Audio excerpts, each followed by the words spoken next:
We just talked about how Lot and his daughters, after Sodom and Gomorrah was destroyed, so they fled to Zoar, and they ended up in the hills, and they were living in a cave.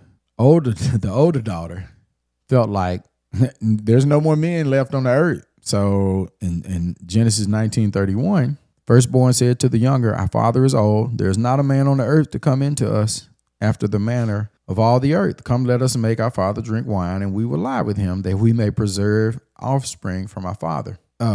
The principle that I see here is that improper perspectives can lead to irrational decisions. Like literally, they made this decision because they thought they were the last people on the earth. That's what they thought. It was a bad perspective. That's all. It's very easy to do this in real life as well.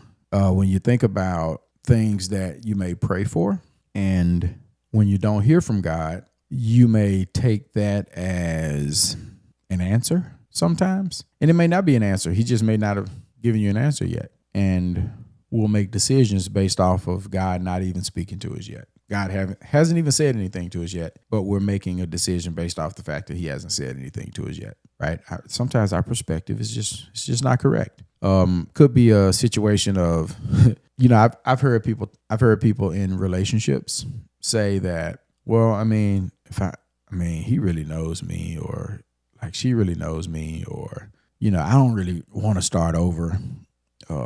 It's not going to be any better if I start with anybody else. So I might as well, stay with this person. Because, sometimes people out there, they settle in relationships, and because you think it's maybe not going to be any better if you could decide to do anything else.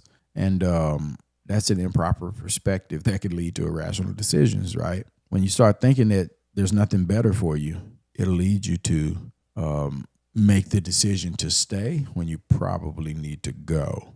But this can impact us in ministry as well, whether it's you feel like time is running out, whether you feel like, I know I used to have this issue with time. If I felt like I didn't have enough time to get something done, I would try to rush through it.